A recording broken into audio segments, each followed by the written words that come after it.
The Soybean School on RealAgriculture.com is brought to you by Pride Seeds, Cruiser Max Vibrance, High Stick NT, and the Manitoba Pulse Growers.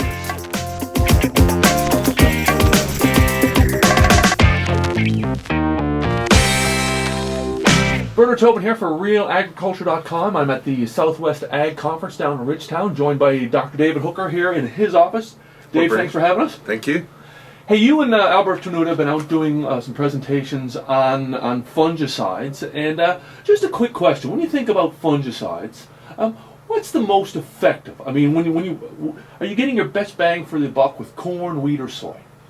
And so we've been working with fungicides for a long time because we recognize that fungicides are, disease control in particular, very important for crop production on the production side, and also for quality control as well. So most of my fungicide work started in wheat because, for instance, wheat with Fusarium head blight infection, you could have toxin accumulation, and so fungicides turn out to be a very important tool to be in the toolbox for controlling Fusarium head blight. But that research kind of led into, okay, if fungicides are so important for wheat for controlling Fusarium head blight, what effect do they have on corn and on soybeans? And so we did start off with wheat, so we've got the wheat game pretty much figured out. We know that wheat is very responsive to fungicides, not only for controlling Fusarium head blight, but also for controlling leaf diseases, because we know that wheat is very responsive to fungicides mainly because of the control of leaf diseases. There's a very good response relationship there. So corn probably follows wheat in terms of its characteristic response to fungicides, and also disease control in corn, very important. And so when we see a lot of disease in corn, we tend to see the most response out of fungicides. And then soybeans is the number 3 crop probably in the response compared to wheat or corn. And so fungicides and soybeans, we tend to see quite variable responses in soybeans, but yet in other fields we see quite good responses to fungicides and soybeans. And so we see that as a tremendous management opportunity. So if soybeans respond, just by a bushel or 2 bushel, it has tremendous financial impact. If soybeans respond just by, say, 2 bushel, right. say. Hey, let's talk about that. I mean, let's talk more about soybeans. Typically, your research is telling you, you're getting that 2.1 bushel response, but in the last year or so, you've been touching on closer to 3. Tell us about that. So our typical response for soybeans are at averages around 2.1 bushel to the acre, and that's probably after about maybe 3,000 side-by-side comparisons. We're average around 2.1, but as I mentioned before, that 2.1 it's quite variable, that response. Like there's a lot of fields, like half of those fields are less than 2 bushel per acre, and which could be questionable in terms of just break even. And as a producer myself, I don't want to break even. I want to get a return from my investment. So I'm thinking of 2 is the absolute minimum for a response in soybeans. And so I'm looking at these other fields, these other comparisons that are averaging more than 2 bushel to the acre. And the main question is, the question that we have, is why are some fields yielding or responding 3 bushel, 4 bushel to the acre, while other soybean fields are responding, a lot of them are responding less than 2 bushel to the acre. And for soybeans, there's not a clear relationship as in terms of disease control and fungicide response. Diseases in soybeans not quite as great or severe in corn as in corn or in wheat, so we don't get that clear response relationship. So there's something else going on there, but yet we realize that fungicides are very important as a tool for increasing soybean yields. Right. Now you've done some work with Preaxor, and that's added a tick, shall we say?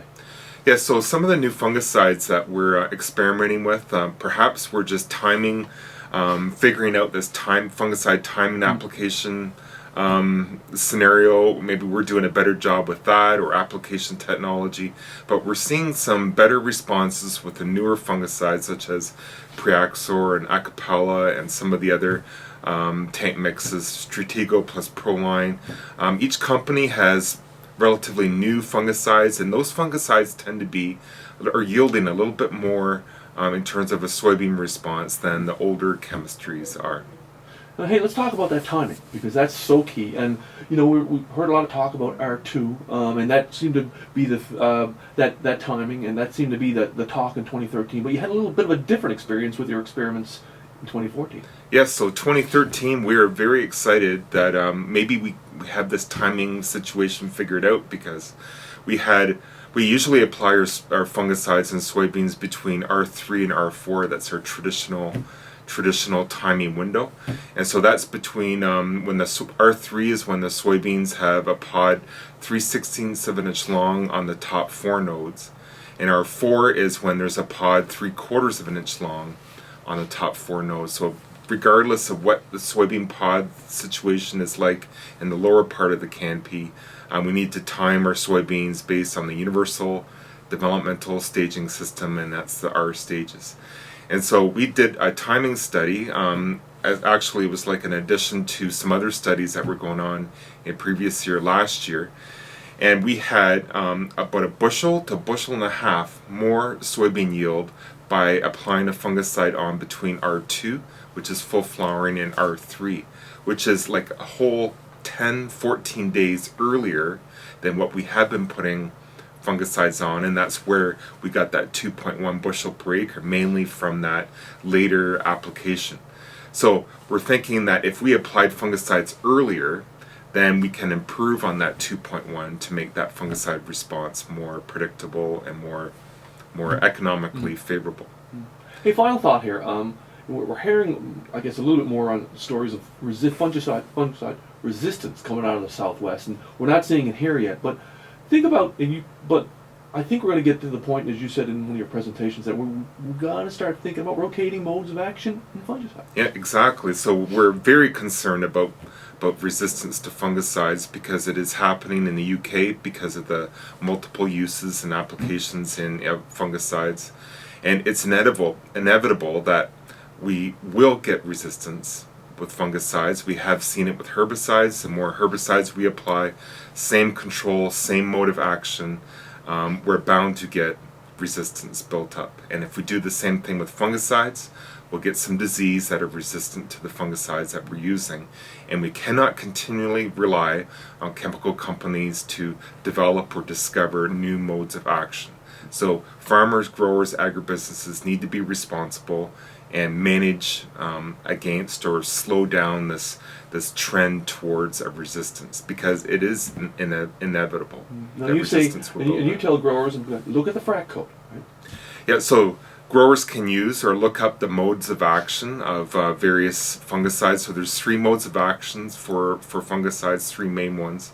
And so the strobilurins are in group 11 in the frac code. So if you Google frac code fungicides,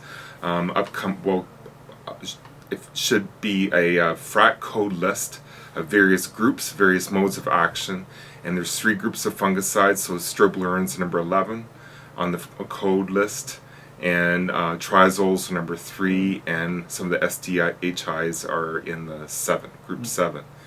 And so it's a good idea to look at when you want to avoid or reduce that probability of resistance to mix and match, or even tank mix multiple modes of action in order to slow down this resistance.